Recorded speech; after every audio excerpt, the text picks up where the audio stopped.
ಸರಿಯಾಗಿ ಹತ್ತತ್ರ 2 ತಿಂಗಳ ಹಿಂದೆ ನಮ್ಮ ರಾಜ್ಯದಲ್ಲಿ ಒಂದು ಅನಾಹುತ ನಡೆದಿತ್ತು. ಅದು ಈ ಶಿರೂರಿನ ಬಳಿ ಗುಡ್ಡ ಕುಸಿತ ಆದಂತಹ ಪ್ರಕರಣ.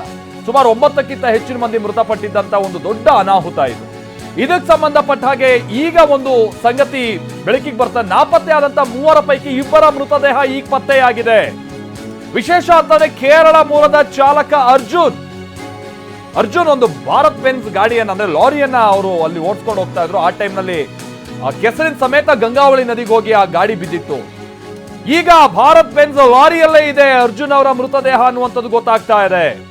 ಮತ್ತೊಂದು ಶವ ಯಾರದ್ದು ಅದಿನ್ನಷ್ಟೇ ದೃಢಪಡಿಸಬೇಕಾದಂಥದ್ದು. ಗಂಗಾವಳಿ ನದಿಯಲ್ಲಿ 6 ದಿನಗಳಿಂದ 3ನೇ ಹಂತದ ಶೋಧ ಕಾರ್ಯ ಮುಂದುವರೆದಿತ್ತು.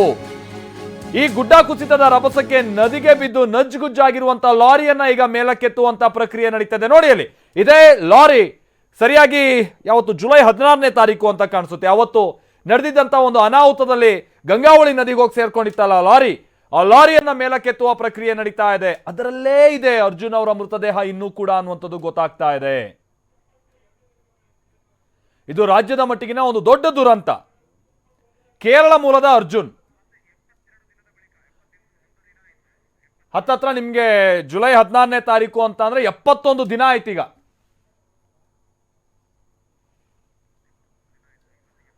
72 ದಿನಗಳ ಬಳಿಕ ಇದೀಗ ಅರ್ಜುನ್ನ ಮೃತದೇಹ ಪತ್ತೆಯಾಗಿದೆ. ಲಾರಿ ಚಾಲಕ ಅರ್ಜುನ್ ಕೇರಳ ಮೂಲದವರು. ಆ ಭಾಗದಲ್ಲಿ ಅವರು ಸಂಚರಿಸ್ತಾ ಇದ್ದಂಥ ಸಂದರ್ಭದಲ್ಲಿ ಇದ್ದಕ್ಕಿದ್ದಾಗೆ ಗುಡ್ಡ ಕುಸಿತ ಆಗಿತ್ತು. ಒಂದೆರಡಲ್ಲ ಅಲ್ಲಿ ಆದಂಥ ದುರಂತಗಳು. ಅಲ್ಲಿ ಕೆಲವರು ಬೈಕ್ ನಿಲ್ಸ್ಕೊಂಡಿದ್ರು. ಅದಾದ ನಂತರದಲ್ಲಿ ಅಲ್ಲೊಂದು ಟೀ ಅಂಗಡಿ ಇತ್ತು, ಅಂದ್ರೆ ಕಾಫಿ ಶಾಪ್ ಇತ್ತು. ಆ ಕಾಫಿ ಶಾಪು, ಅಲ್ಲಿದ್ದಂಥ ಒಂದು ಮನೆ, ಅದಾದ ನಂತರದಲ್ಲಿ ಅಲ್ಲಿದ್ದಂಥ ಕೆಲ ಲಾರಿಗಳು, ಈ ಏನು ಫ್ಯೂಯಲ್ ತುಂಬ್ಕೊಂಡ್ಬರ್ತಾ ಇದ್ದಂಥ ಟ್ಯಾಂಕರ್ಗಳು, ಅವೆಲ್ಲ ಕೂಡ ಹೋಗಿ ಗಂಗಾವಳಿ ನದಿಯನ್ನ ಸೇರ್ಕೊಂಡಿತ್ತು. ಅಷ್ಟು ರಭಸವಾಗಿ ಸಂಭವಿಸಿದ್ದಂಥ ಒಂದು ಗುಡ್ಡ ಕುಸಿತ. ಸೊ ಈಗ ಅದರ ನಿರಂತರವಾದಂತಹ ಕಾರ್ಯಾಚರಣೆಯ ಮುಂದುವರೆದ ಭಾಗ ಒಂದು ಫಲಪ್ರದ ಆಗಿದೆ ಅಂತ ಅಂದ್ರೆ ಅಟ್ಲೀಸ್ಟ್ ಆ ಲಾರಿ ಈಗ ಸಿಕ್ಕಿದೆ. ಅದರಲ್ಲಿ ಅರ್ಜುನ್ ಮೃತದೇಹ ಹಾಗೆ ಇದೆ ಅನ್ನೋಂಥದ್ದು ಗೊತ್ತಾಗ್ತಾ ಇದೆ.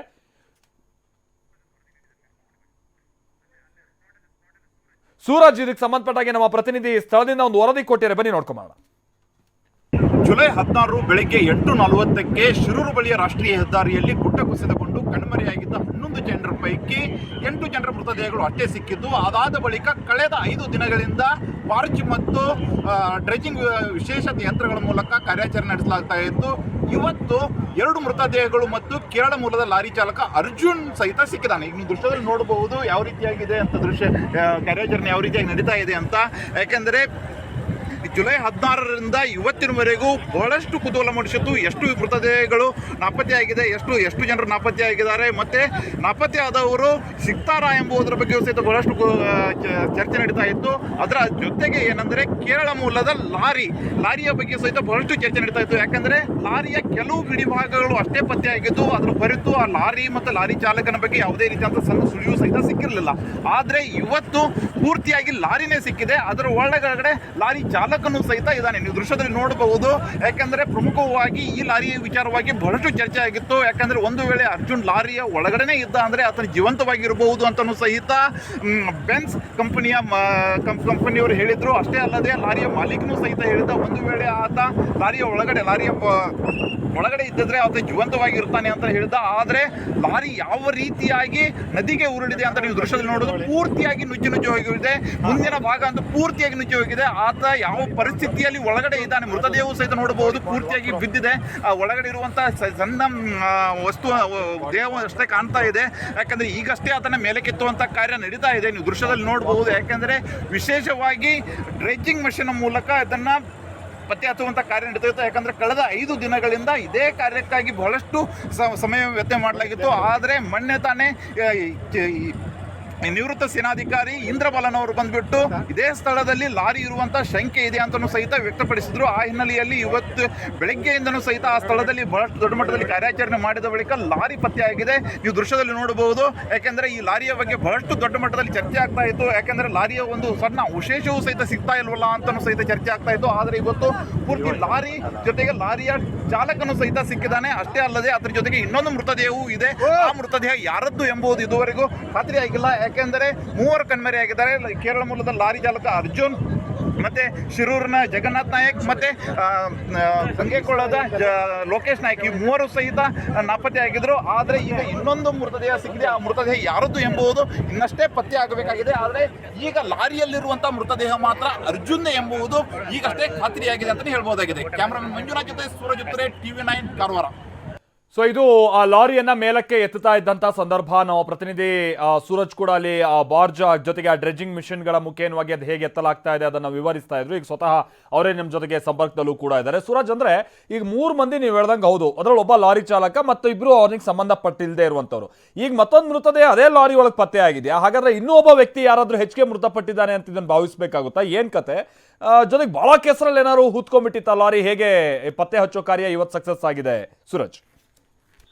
ಖಂಡಿತ ಮಾಲ್ತೇಶ್, ಏನಂದ್ರೆ ಜುಲೈ 16 ಬೆಳಗ್ಗೆ 8:40ಕ್ಕೆ ದೊಡ್ಡ ಮಟ್ಟದಲ್ಲಿ ಗುಡ್ಡ ಕುಸಿತಗೊಂಡ ಬಳಿಕ ಜಿಲ್ಲಾಡಳಿತಕ್ಕೆ 11 ಜನರು ಕಣ್ಮರೆಯಾಗಿದ್ದಾರೆ ಎಂಬ ದೂರು ಬಂದಿತ್ತು. ಅದರ ಪೈಕಿ ಸುಮಾರು ಜುಲೈ 28ರವರೆಗೂ ಕಾರ್ಯಾಚರಣೆ ಮಾಡಿದ ಬಳಿಕ 8 ಮೃತದೇಹಗಳು ಅಷ್ಟೇ ಸಿಕ್ಕಿದ್ದು. ಆದ್ರೆ ಮೂವರು ಏನ ನಾಪತ್ತೆಯಾಗಿದ್ದಾರೆ ಅಂತ ದೂರ ಬಂದಿತ್ತು. ಅವರ ಬಗ್ಗೆ ಇದುವರೆಗೂ ಒಂದು ಸಣ್ಣ ಸುಳಿವು ಸಹಿತ ಸಿಕ್ಕಿರಲಿಲ್ಲ. ಅಷ್ಟೇ ಅಲ್ಲದೆ ಪ್ರಮುಖವಾಗಿ ಕೇರಳ ಮೂಲದ ಲಾರಿ ಚಾಲಕ ಅರ್ಜುನ್ ಲಾರಿಯ ಸಮೇತ ನಾಪತ್ತೆಯಾಗಿದ್ದಾನೆ ಅಂತ ಹೇಳಲಾಗಿತ್ತು. ಅಷ್ಟೇ ಅಲ್ಲದೆ ಬೆಂಜ್ ಕಂಪನಿಯವರು ಒಂದು ಮಾತನ್ನೇ ಹೇಳಿದ್ರು, ಇದೇ ಸ್ಥಳದಲ್ಲಿ ಕೊನೆಯ ಲೊಕೇಶನ್ ಸಿಕ್ಕಿದೆ ಇದೆ ಅಂತಾನು ಸಹಿತ ಹೇಳಿದ್ರು. ಅಷ್ಟೇ ಅಲ್ಲದೆ ಒಂದು ವೇಳೆ ಆ ಲಾರಿ ಚಾಲಕ ಲಾರಿಯ ಒಳಗಡೆ ಇದ್ರೆ ಅದು ಜೀವಂತವಾಗಿ ಇರಬಹುದು ಅಂತಾನು ಹೇಳಿದ್ರು. ಆದ್ರೆ ಒಂದು ಕಡೆಗೆ ಆ ಲೊಕೇಶನ್ ಸಮೇತ ಅದು ಲಾರಿ ಸಿಕ್ಕಿದೆ, ಆದ್ರೆ ಆತ ಜೀವಂತವಾಗಿ ಇರಬಹುದು ಅಂತ ಮಾತನ್ನು ಹೇಳಿದ್ರು. ಅದು ಇವತ್ತು ಹುಸಿಯಾಗಿದೆ, ಆತ ಪೂರ್ತಿಯಾಗಿ ಸಾವನ್ನಪ್ಪಿದ್ದಾನೆ. ಆದ್ರೆ ಈಗ ಇನ್ನೊಂದು ಏನಂದ್ರೆ ಇನ್ನೊಂದು ಮೃತದೇಹ ಸಿಕ್ಕಿದೆ ಅಂತ ಹೇಳಲಾಗ್ತಾ ಇದೆ. ಆ ಮೃತದೇಹದ ಬಗ್ಗೆ ಇನ್ನಷ್ಟೇ ಮಾಹಿತಿ ಸಿಗ್ಬೇಕಾಗಿದೆ. ಯಾಕೆಂದ್ರೆ ಅಲ್ಲಿ ಎಲ್ಲೋ ಒಂದು ಕಡೆಗೆ ಲಾರಿ ಹತ್ತಿ ಬಿಟ್ಟು ಇದೇ ಲೋಕೇಶ್ ನಾಯಕ್ ಅಥವಾ ಜಗನ್ನಾಥ್ ನಾಯಕ್ ಹತ್ತಿ ಕುತ್ಕೊಂಡಿದ್ರ ಅಥವಾ ಆ ಲಾರಿ ಚಾಲಕ ಅರ್ಜುನ್ ಜೊತೆಗೆ ಮತ್ತೊಬ್ರು ಯಾರಾದ್ರೂ ಇದ್ರ ಎಂಬುದು ಇನ್ನಷ್ಟೇ ಪತ್ತೆ ಆಗಬೇಕಾಗಿದೆ.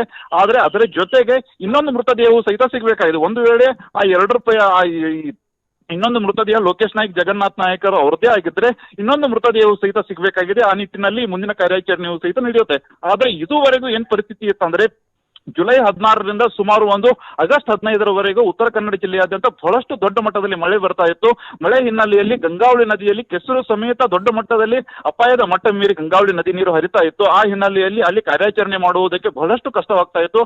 ಆ ಸಂದರ್ಭ ಜುಲೈ 28ರಂದಲೂ ಸಹಿತ ಸ್ಕೂಬಾ ಡೈವ್ ಮಾಡೋದ್ರ ಮೂಲಕ ನೇವಿಯವರು ಸಹಿತ ಬಹಳಷ್ಟು ದೊಡ್ಡ ಕಾರ್ಯಾಚರಣೆ ಮಾಡಿದ್ರು. ಆ ಕಾರ್ಯಾಚರಣೆಯ ವೇಳೆ ಈ ಲಾರಿಯ ಬಗ್ಗೆ ಒಂದು ಸಣ್ಣ ಅವಶೇಷವೂ ಸಹಿತ ಸಿಕ್ಕಿರಲಿಲ್ಲ. ಆದ್ರೆ ಈಗ ನದಿಯ ನೀರು ತಿಳುವಾಗಿದೆ. ಅಷ್ಟೇ ಅಲ್ಲದೆ ನದಿಯ ನೀರಿನ ರಭಸವೂ ಸಹಿತ ಕಡಿಮೆ ಆಗಿದೆ. ಆ ಹಿನ್ನೆಲೆಯಲ್ಲಿ ಈಗ ಡ್ರೆಚಿಂಗ್ ಮತ್ತು ಬಾರ್ಜ್ ಎಂಬ ವಿಶೇಷ ಯಂತ್ರಗಳು ಗೋವಾದಿಂದ ಕಳೆದ 5 ದಿನಗಳಿಂದ ಗೋವಾದಿಂದ ತರಿಸಲಾಗಿತ್ತು. 5 ದಿನಗಳ ಹಿಂದೆ 5 ದಿನಗಳಿಂದ ಕಾರ್ಯಾಚರಣೆ ಮಾಡಲಾಗ್ತಾ ಇತ್ತು. 5 ದಿನಗಳ ಕಾರ್ಯಾಚರಣೆಯ ನಂತರ ಇವತ್ತು ಆ ಕಾರ್ಯಾಚರಣೆಯಲ್ಲಿ ಒಂದರ ಮಟ್ಟಿಗೆ ಯಶಸ್ಸು ಸಿಕ್ಕಿದೆ ಅಂತ ಹೇಳ್ಬಹುದಾಗಿದೆ. ಆ ಹಿನ್ನೆಲೆಯಲ್ಲಿ ಈಗಾಗಲೇ ಲಾರಿಯೂ ಸಹಿತ ಪತ್ತೆಯಾಗಿ ಲಾರಿಯನ್ನು ಮೇಲಕ್ಕೆತ್ತುವಂತ ಕೆಲಸ ಮುಂದೆ ನಡೆದಿದೆ ಅಂತ ಹೇಳ್ಬಹುದಾಗಿದೆ. ಮತ್ತೆ thank you sir, thank you.